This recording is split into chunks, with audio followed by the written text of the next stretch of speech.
প্রতিদিনের মতন নতুন একটা রেসিপি নিয়ে আসলাম। আজ আমি শেয়ার করব খুরমার রেসিপি। আর এই খাবারটা ছোটোবেলায় কে কে বেশি খেয়েছেন সেটা কমেন্টে অবশ্যই জানাবেন। আমার তো অনেক পছন্দের এই খাবার। আসসালামু আলাইকুম ভাই বোনেরা, কেমন আছেন? আশা করি যে যার অবস্থানে বসে এই ভিডিওটা দেখছেন সবাই অনেক বেশি ভালো আছেন। আলহামদুলিল্লাহ, আমরাও বেশ ভালোই আছি। খুরমা বানানোর জন্য এখানে আমি নিলাম ময়দা। তা এখানে ময়দাই নিতে হবে, আটা দিয়ে পারফেক্ট খুরমা হবে না। তো এখানে 4 কাপ পরিমাণ আমি ময়দা নিয়েছি, কারণ বেশি করে বানিয়ে সংরক্ষণ করব। আর যেহেতু ঘরে বাচ্চারা আছে আর এই খাবারটা অনেক বেশি পছন্দ করে, মাঝে মাঝে কিনে এনে দেই ওদেরকে। তাই সেটাই আজকে ঘরে বসে বানিয়ে রাখবো। তাই এখানে আমি দিয়ে দিলাম স্বাদ মতন লবণ, আর দিয়ে দিলাম চিনি 2 চামচ পরিমাণ, আর দিয়ে দিয়েছি ঘি আর কালো জিরা। এখন আমি হাত দিয়ে ভালো করে ময়ন করে নিব। আর সাদা তেল দিয়ে দিলাম এখানে।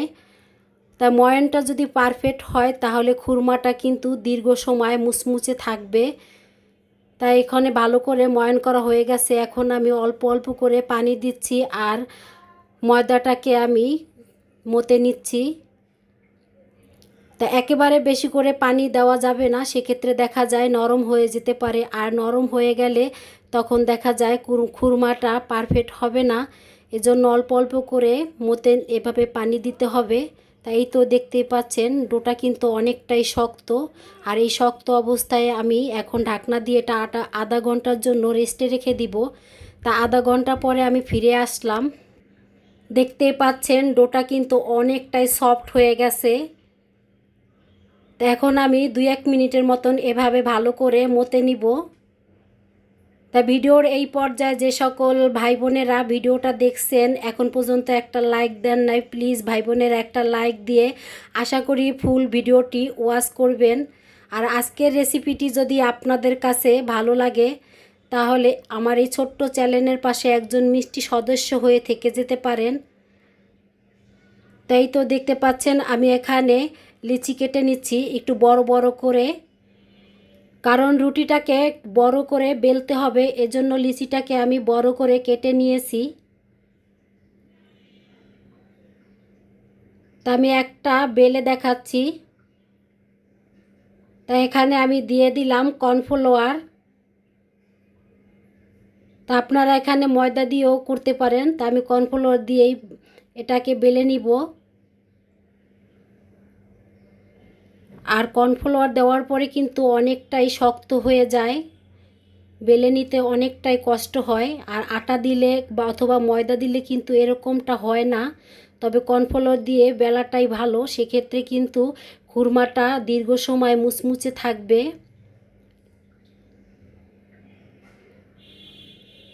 তাই তো দেখতে পাচ্ছেন আমি রুটিটাকে কত বড় করে বেলে নিয়েছি আর মোটাটা ঠিক এরকম রেখেছি। এখন আমি ছুরি দিয়ে মাঝ বরাবর কেটে নিব, কারণ খুরমাগুলো কিন্তু একটু লম্বা লম্বা বড়ই হয়ে থাকে। সেজন্য এখানে আমি একবার কেটে নিব এভাবে।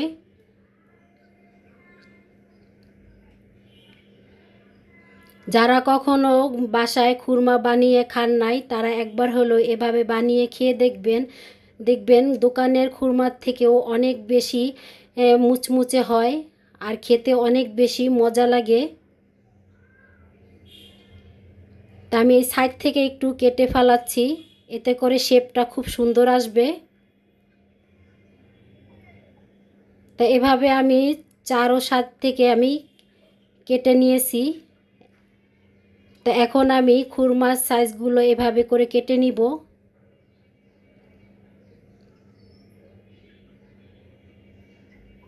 তা বানানো কিন্তু খুবই সহজ, একটু পরিশ্রম করে বানালে দেখা যায় অনেক দিন রেখে খাওয়া যায়। আর এই খুরমাটা কিন্তু বাচ্চারা অনেক বেশি পছন্দ করে। আমার ঘরে তো আমার ছেলেমেয়েরা খুবই পছন্দ করে।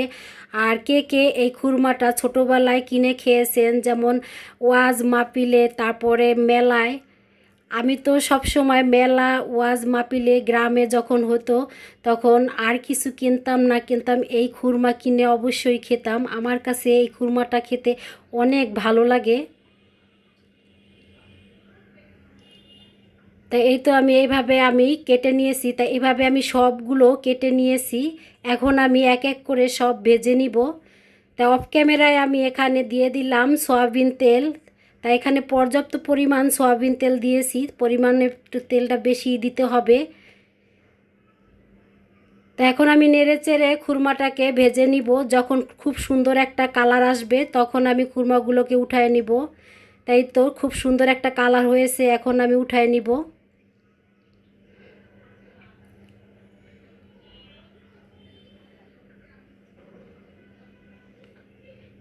তার একবার আমি তেলে ছেড়ে দিয়ে ভেজে দেখাচ্ছি।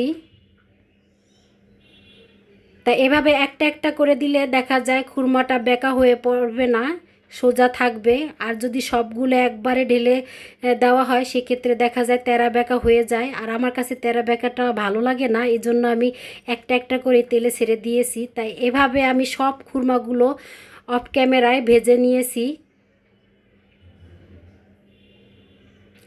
তা আজকে আমি সব খুরমাতেই চিনি মাখাবো না, এখানে আমি অল্প কয়টা খুরমাতে চিনি মাখাবো, কারণ চিনি মাখানোটা তো বাচ্চাদের জন্য রেখেছি, আর আমরা বড়রা চিনি মাখানোটা খাবো না, যেহেতু চিনিটা খাওয়া অতটা ভালো না, এই জন্য অল্প করেই চিনি মাখাবো। তো এখানে আমি হাফ কাপের চেয়ে একটু বেশি চিনি দিয়ে দিলাম, আর সামান্য একটু পানি দিয়ে দিলাম। তাই এখন আমি চেক করে নিব যে একটা একটা সুতার মতন যদি এইভাবে উপরের থেকে উঠানোর পরে নিচে যদি সুতার মতন পড়ে তাহলে বুঝতে হবে যে এখন দেওয়া যাবে, শিরাটা হয়ে গেছে পারফেক্ট। তা এখন আমি দিয়ে দিলাম শিরাতে। এভাবে নেড়ে চেড়ে 2-1 মিনিটের মতন নিলেই দেখা যায় খুরমাটা হয়ে যাবে একদম দোকানের মতন। তা আমার এই রেসিপিটি যদি আপনাদের কাছে ভালো লেগে থাকে তাহলে এই ছোট্ট চ্যানেলের পাশে একজন মিষ্টি সদস্য হয়ে থেকে যেতে পারেন। আজকের মতন এই পর্যন্ত, আবার দেখা হবে নতুন একটা রেসিপিতে। সেই পর্যন্ত আল্লাহ হাফেজ, আসসালামু আলাইকুম। সবাই সবার জন্য দোয়া করবেন, সবাই সবার পাশে থাকবেন, কেমন?